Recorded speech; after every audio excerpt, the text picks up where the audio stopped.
So நான் ஒரு sentence கொடுக்குறேன், அந்த சென்டென்ஸ் கரெக்டாக தப்பா அப்படின்றது சொல்லுங்கள். ஸோ அதை வச்சு தான் இன்னைக்கான கான்செப்ட் நம்ம பார்க்க போகிறோம். ஸோ சூப்பரான கான்செப்ட் இன்னைக்கு. ஸோ ஃபர்ஸ்ட் பார்த்தீங்க அப்படின்னா இந்த மாதிரி சென்டென்ஸ் கேள்விப்பட்டிருக்கீங்களா? Me and my friends are going to a party. Whether is this right? Of course, this is completely a wrong statement. ஏன் அப்படின்னு கேட்டீங்க அப்படின்னா, இப்போ me and my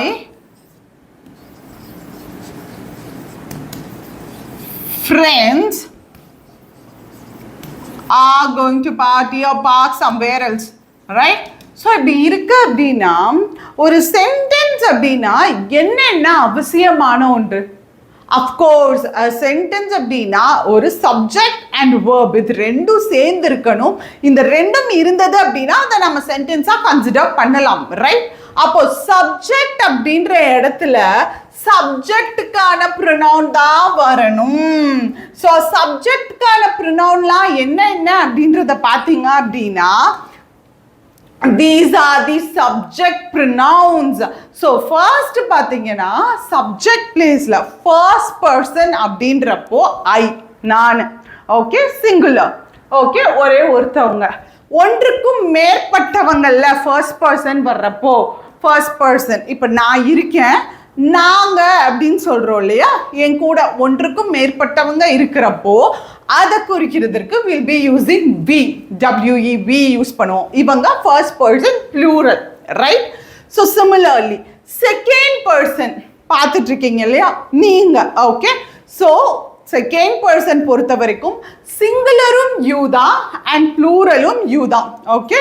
ஸோ நீ ஒருத்தராக இருந்தாலும் நீ தான், நீங்க தான். இது எது ப்ளூரலா? நிறைய பேர், ஒன்றுக்கும் மேற்பட்டவர்கள் செகண்ட் பர்சன் கேட்டகரியில இருந்தாலும் யூ தான், ரைட்? ஸோ இதே இது தேர்ட் பர்சன் இருக்கிறப்போ நான் இருக்கேன், நீங்க இருக்கீங்க, அண்ட் நம்மளை தாண்டி மூன்றாவது நபர் ஒருத்தர் இருக்காரு இல்லையா? அவங்க சிங்குலரா இருந்தாங்கன்னா அவங்கள குறிக்கிறதுக்கு மேல் ஜெண்டரை குறிக்கிறதுக்கு ஹி, அண்ட் ஃபீமேல் ஜெண்டரை குறிக்கிறதுக்கு she, and other than that நம்ம இட் யூஸ் பண்ணலாம். அனிமல்ஸ், பிளேஸ், திங்ஸ், இது எல்லாத்தோடையும் சிங்குலர் ஃபார்ம்க்கு நம்ம இட் யூஸ் பண்ணலாம். ஸோ இதேது பார்த்தீங்கன்னா ப்ளூரல் கேஸில் வர்றப்போ ஹி, ஷி, அதாவது மூன்றாவது நபர் இருக்காங்க, ஒன்றுக்கும் மேற்பட்டவர்கள் இருக்காங்கன்றப்போ தே யூஸ் பண்ணணும்.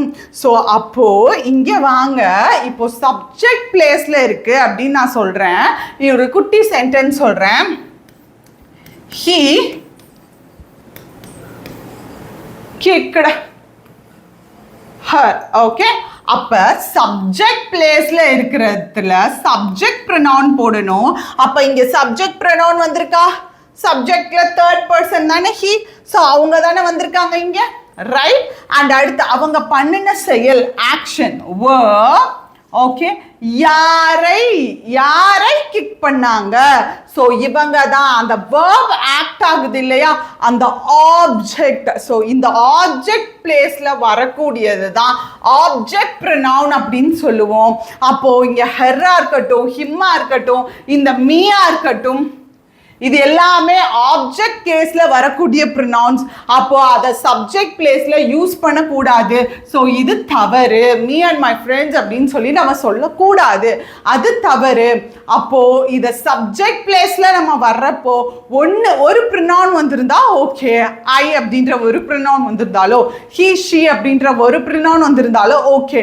பட் ஒன்றுக்கும் மேற்பட்ட ப்ரொனவுன்ஸ் வர்றப்போ என்ன மாதிரி யூஸ் பண்ணணும்ன்றது தான் இந்த வீடியோல நம்ம பார்க்க போறோம். சோ ஃபர்ஸ்ட் ஒன் பாத்தீங்க அப்படின்னா ஆர்டர் ஆஃப் 2-3-1, ஓகே? அதாவது 2-3-1னா ஒன்றும் இல்லை, இங்க நல்லா பார்த்துக்கோங்க. செகண்ட் பர்சன் யாரு? இவங்க தான், ஓகேவா? 2 செகண்ட் பர்சன். Third person ஹியோ, ஷியோ, இட்டோ. இந்த ஹி, ஷி, இட்டுக்கு பதிலாக பெயர்களை கூட நீங்க போட்டுக்கலாம். இப்ப நான், நீ, நீங்க, அப்போ நம்ம ரெண்டு பேர்த்த தவிர்த்து இருக்க மூன்றாவது நபரை நம்ம பெயர் சொல்லி கூட கூப்பிடலாம்ல. Reena, Seetha, Ramu, Somu, whatever it might be. So he, she, இட்டுக்கு பதிலாக நீங்க பெயரை கூட நீங்க போட்டுக்கலாம். ஸோ இங்க பாத்தீங்க அப்படின்னா இந்த 2-3-1 pronoun rule எப்போ யூஸ் பண்ணணும்னா, அதாவது ஃபர்ஸ்ட் செகண்ட் பர்சன் இருக்கணும். 3 ப்ரொனவுன்ஸ் வந்துருந்துச்சு அப்படின்னா ஃபர்ஸ்ட் செகண்ட் பர்சன், அடுத்தது தேர்ட் பர்சன், அடுத்தது ஃபர்ஸ்ட் பர்சன். இது எல்லாமே பார்த்தீங்க அப்படின்னா என்ன கேஸ்ல இருக்கக்கூடியது? சிங்குலர் கேஸ்ல இருக்கிறது. நல்லா பார்த்துக்கோங்க. இங்க எங்கேயாவது தே வந்திருக்கா? இல்ல. ரைட்? ஸோ வி வந்திருக்கா? இல்ல. ஸோ இந்த 2 3 1 order, second person, third person, first person order எப்போ யூஸ் பண்ணணும் அப்படின்னு கேட்டீங்கன்னா, சிங்குலர் ப்ரொனவுன்ஸா வந்திருக்கு அப்படின்னாலோ, இல்ல good results R neutral statements, good results தரக்கூடிய ஸ்டேட்மெண்ட்டோ இல்ல பாசிட்டிவ் ஸ்டேட்மெண்ட்ஸோ இல்ல வந்து நியூட்ரல் ஸ்டேட்மெண்ட்ஸோ வந்துருந்துச்சுன்னா இந்த 2 3 1 ரூல் ஃபாலோ ஆகணும். You, he and I shall pass the exam. இது வந்து குட் ரிசல்ட் தரக்கூடியது, அதாவது பாசிட்டிவ் ஸ்டேட்மெண்ட். இதே இது you, he and I shall go to the park. You, he and I are வாட்சிங் தி டெலிவிஷன். ஸோ இந்த மாதிரி என்ன மாதிரியான neutral statements or positive statements or singular pronouns வந்திருந்துச்சுன்னா ஃபர்ஸ்ட் செகண்ட் பர்சன் போடணும், அடுத்து தேர்ட் பர்சன், அடுத்து ஃபர்ஸ்ட் பர்சன் போடணும். Okay fine. இப்போ அங்கே நம்ம பார்த்தோம் இல்லையா, அதே மாதிரி இங்கே பாருங்க, 2 பேர் தான் வர்றாங்க அப்படின்ற பட்சத்தில் எப்படி போடணும் அப்படின்றது. அப்போ my friend, first me and my ஃப்ரெண்டுன்னு ஒரு ஸ்டேட்மெண்ட் தப்புன்னு பார்த்தோம்ல, அப்போ தேர்ட் பர்சன் தான் மை ஃப்ரெண்ட். கரெக்டா? ஏன் மை ஃப்ரெண்டுன்னு சொல்றேன்? இப்போதான் நான் சொன்னேன் ஐ, யூ, மூன்றாவது நபர்கள் ஹி, ஷி, இட்டுக்கு பதிலாக நம்ம அதை பெயர் வச்சு கூட சொல்லலாம். he அப்படின்னா ராமு, she அப்படின்னா சீதா, it அப்படின்னா cat, dog, whatever it might be. நம்ம அதை இன்னொரு தேர்ட் பர்சனை பெயர் சொல்லி கூட சொல்லலாம். அப்போ இங்க my friend, sheன்றதற்கு பதிலா தேர்ட் பர்சன் பதிலா my friend and I have finished the exam. புரிஞ்சுதா? So me and my friend கிடையாது, my friend and I.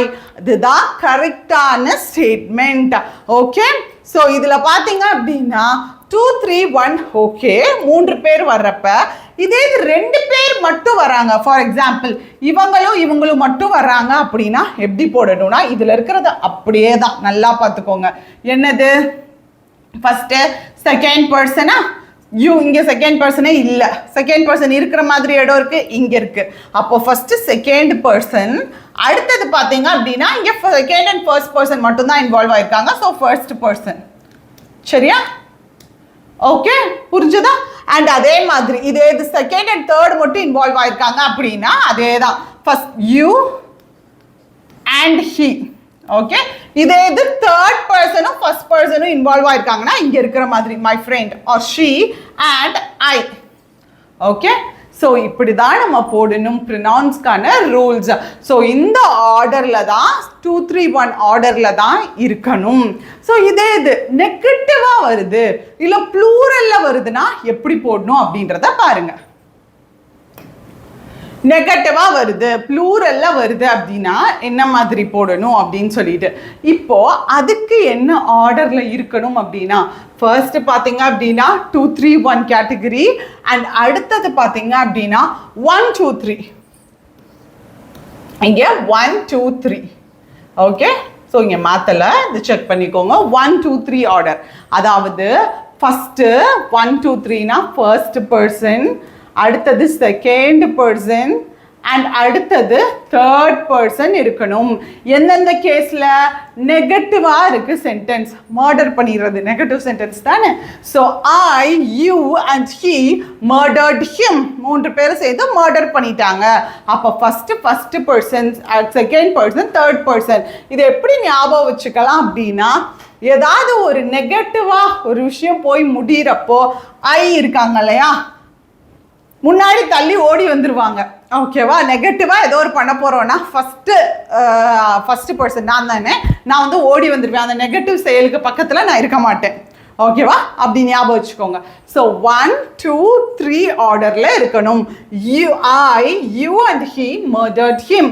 And similarly அடுத்தது பார்த்தீங்கன்னா ப்ளூரல், இன்கேஸ் ப்ளூரலா இருக்கு அப்படின்னா அது எப்படி ஃப்ரேம் பண்ணணும் அப்படின்னு டவுட் இருக்கும் இல்லையா, அப்பவும் அதே 1 2 3 ரூல் தான். 1 2 3. So we இது என்னது? Yes, first person ஓட plural. You first person ஓட singularக்கும் யூஸ் பண்ணலாம், pluralக்கும் யூஸ் பண்ணலாம். And they third person ஓட plural. So இங்க பாத்தீங்கன்னா I, you and they have been completed the work. Right? Fine. So இங்க இது நியூட்ரல் ஸ்டேட்மெண்ட்டா இருந்தாலும் இது நியூட்ரல் ஸ்டேட்மெண்ட் தான். ஆனா என்ன இருக்கு? ப்ளூரல் ஃபார்ம்ல இருக்கு. அப்போ ப்ளூரல் ஃபார்ம்ல இருக்கு அப்படினாலோ இல்ல நெகட்டிவ் ஃபார்மேட்ல இருக்கு அப்படினாலோ என்ன ரூல் போடணும்? 1 2 3 ப்ரோனவுன் ரூல் தான் ஃபாலோ பண்ணணும். ரைட்? ஓகே. ஸோ புரிஞ்சதா? உங்களுக்கு ஒரு क्वेश्चन தரேன். இந்த ஸ்டேட்மெண்ட் ரைட்டா இல்ல தப்பா அப்படின்றத மட்டும் காமெண்ட் பாக்ஸ்ல நீங்க மென்ஷன் பண்ணுங்க. Is this statement is right or wrong? கரெக்டாக யூஸ் பண்ணியிருக்காங்களா? 2 3 1 ரூல் யூஸ் பண்ணியிருக்காங்க. ஸோ இந்த சென்டென்ஸ்க்கு 2 3 1 ரூல் கரெக்டாக இல்லை 1 2 3 1 2 3 ரூல் வரணுமா? அதை மட்டும் நீங்கள் காமெண்ட் பாக்ஸில் போடுங்க. ரைட்னா ரைட் அப்படின்னு போடுங்க, ராங்னா ராங் அப்படின்றத போடுங்க. ஸோ தட் நீங்கள் எப்படி அண்டர்ஸ்டாண்ட் பண்ணியிருக்கீங்க அப்படின்றதே என்னால் தெரிஞ்சுக்க முடியும். So hope you would have enjoyed the lesson. So we'll meet in the next class. Tada, bye, see you guys.